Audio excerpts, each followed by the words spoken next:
ඔබ සැමට සුබ උදෑසනක් වේවා, සුබ දවසක් වේවා. මම මේ අවස්ථාවේ ඔබ සැම අමතන්න බලාපොරොත්තු වෙන්නේ අපේ සමාජයේ දැවෙන ප්‍රශ්නයක් සම්බන්ධව සාකච්ඡා කරන්න. අපිට මේ අද වෙනකොට ලෙඩ දුක් බහුල බොහෝ වෙන ඕන රෝග බහුල ජීවිතයක් ගත කරන්න වෙලා තියෙනවා ඔබ සැම අපිට. මම ඒ සම්බන්ධව ඔබව දැනුවත් කිරීමට අපේ පැරණි ශිල්ප ශාස්ත්‍ර වලින් කොහොමද මේ අපි නිරෝගී ජීවිතයක් ගත කළේ කියලා ඒක සම්බන්ධව සාකච්ඡා කරන තමයි මගේ අද මාතෘකාව. හිරු පායන සුන්දර මොහොත මාදිනු ශ්‍රී ලංකාවේ ලස්සන දුටු විට පාවේ හදවත මනමෝහන ගංගාවේ හිරු පායන සුන්දර මොහොත මාදිනු ශ්‍රී ලංකාවේ ලස්සන දුටු විට පාවේ හදවත මනමෝහන ගංගාවේ. එම අලංකාර සින්දුව අපේ දක්ෂ ප්‍රවීණ ගායකයෙක් වන විල්බර්ට් ඇන්තනි කලාකරුවාගේ ගායනය.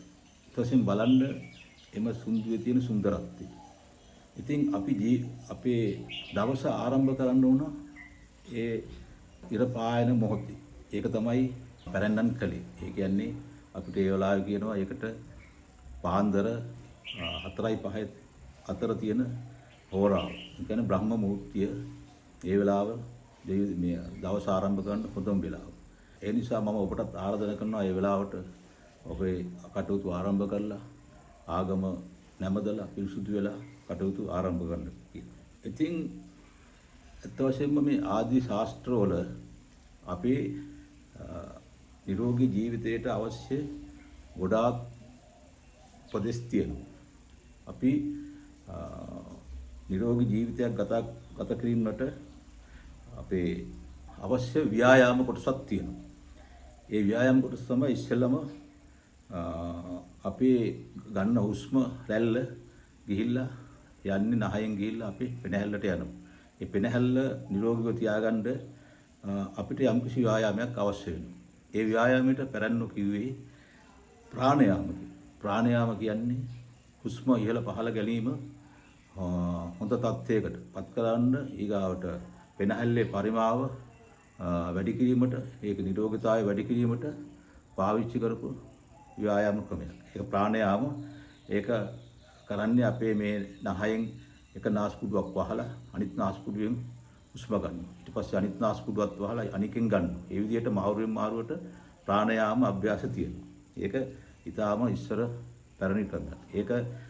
ඒකෙන් බලාපොරොත්තු වෙන්නේ අපේ පෙනහැල්ලේ නිරෝගීතාවය.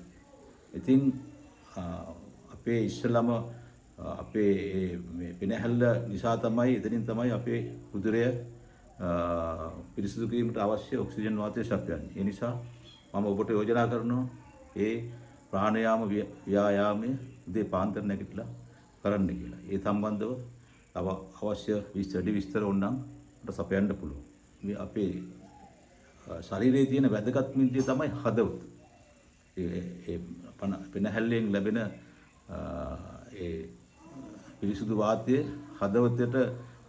හදවතේදී රුධිර පම්පය කිරීමේදී අපේ රුධිරය පිරිසිදු කිරීමට අවශ්‍ය ඔක්සිජන් වාතය සැපයීම. ඉතින් හදවත ඊට පස්සේ අපේ වැදගත් ඉන්ද්‍රිය තමයි හදවත. ඒ හදවත ඊළඟට අපි නිරෝධීව තියාගන්න ඕනේ. ඒ හදවතේ නිරෝගී තියාගන්න පැරැන්නන් භාවිත කළේ ඇවිදීම. ඒ කියන්නේ පුළුවන් තරම්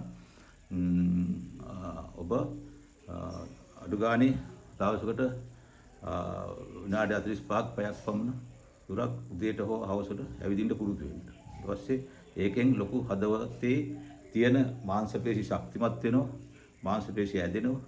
ඒ නිසා ඒක අපි අනුගමනය කළොත් අපිට හදවත නිරෝගීව තියාගන්න පුළුවන්. මොකද මේ මෑත යුගයේ ඉතාමත්ම වැඩියෙන් හදවත් රෝග බහුල වෙලා තියෙන කාලය.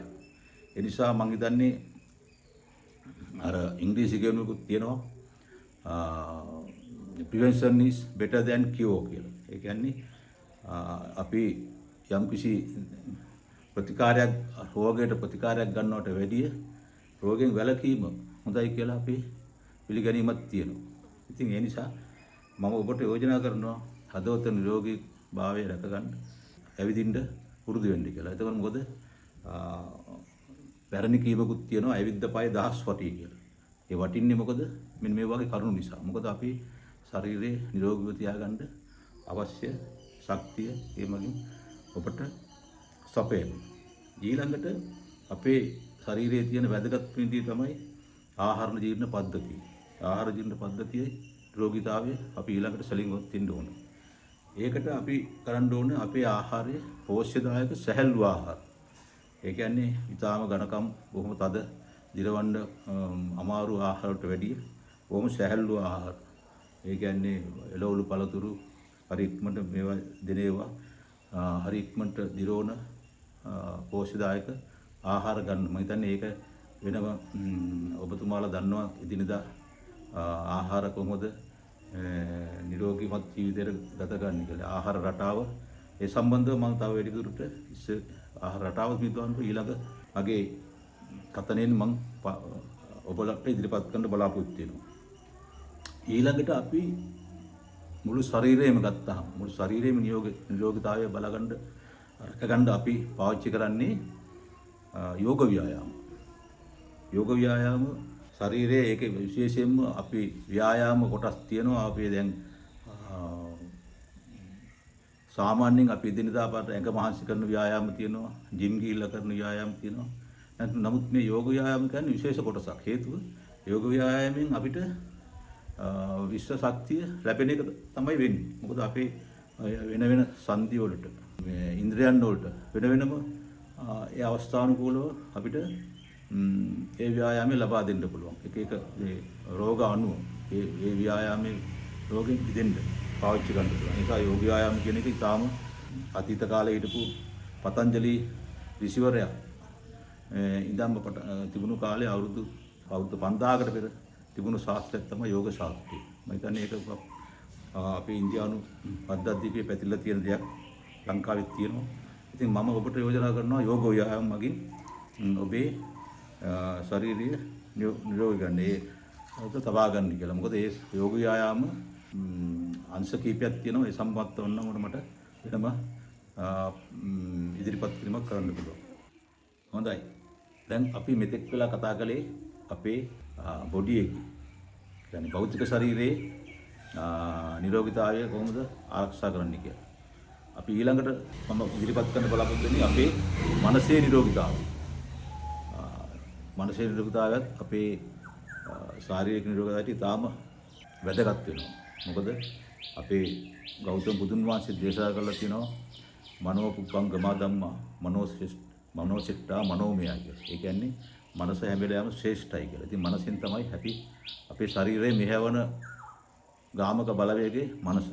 නිසා මනස නිරෝගීතාවයට පැරණි යෝජනා කරලා තියෙන්නේ භාවනාව. ඒ කියන්නේ භාවනාව නොඑක් විදියට ගන්න පුළුවන්. එක තැන වාඩි වෙලා බොහොම සැහැල්ලු විදියට නිසංසල පරිසරයක අහස දිහා බලාගෙන, ගස්කොළන් දිහා බලාගෙන, ඒ වගේ විනාඩි 5ක් 10ක් හිටියත් මේ යම් කිසි සුවයක් ලැබෙනවා. ඒ නිසා මම ඔබට යෝජනා කරනවා ඒ වගේ නිසංසල තැනක සුළු වෙලාවක් එකතු වෙලා අඩු ගානේ වටේ තියෙන කුරුළු හඬ ස්වභාව ධර්මයේ ඉර පායන හැටි, තරු හඳ නගින හැටි ඒවා බලලා මනස නිරෝගීතාවයට මුල් වෙන හේතුන් වලට යොමු වෙන්නේ කියලා. එතකොට මොකද ඉතින් එහාට බෞද්ධ භාවනාවකම තව වැඩි දුරට යන්න පුළුවන්. ආනාපාන සතිය වගේ දේවල් වලට යන්න පුළුවන්. ඊට ඉස්සෙල්ලා මනස සැහැල්ලුව තමයි වැදගත් වෙන්නේ. ඊළඟට තව ඊටම මනසේ යහපත් සිතුවිලි. ඒ කියන්නේ අපි හැම වෙලාවෙම අපේ අනිත් කෙනාට මෛත්‍රිය පාත්‍රා ගන්න ඕනේ. යහපත් දේවල් අනුගමනය කරන්න ඕනේ. අපේ සිත තද සිතුවිලි, ක්‍රෝධ භවෙන් මුදවන්න ඕන. සැහැල්ලු කරන්න ඕන. යහපත් සිතුවිලි. ඒක ඒ නිසා අපේ ආධ්‍යාත්මික නිරෝගීතාවයට මුල් වෙනවා ඒ හේතු. යහපත් සිතුවිලි. අන්තිමට අපි මේ හැම දෙයකම බලාපොරොත්තු වෙන්නේ අපේ මේ සමාජයට අපි යම්කිසි දෙයක් දෙන්න. ඉතින් මමත් මේ දැන් මේ අවස්ථාවේ බලාපොරොත්තු වෙන්නේ අපේ සමාජයට යහපත් දෙයක් ඉදිරිපත් කිරීම. ඒ නිසා තම සමාජයේ පැවැත්ම සඳහා යහපත් ක්‍රියාවන් කිරීමට අපිට හැකිවන්නේ මේ විදිහට නිරෝගී ශරීරයක්, නිරෝගී මනසක් තබා ගැනීම මගින්. ඒ නිසා මම මේ සෑම දෙයක් ගැනම ඔබට සැලකිලිමත් වෙන්න කියලා ආරාධනා කරමින් අදට මගේ පළවෙනි වැඩසටහන මෙතනින් නිමා කරනවා. අපි ඊළඟ එකකින් හම්බ වෙමු. ඔබ සැමට ආයුබෝවන්.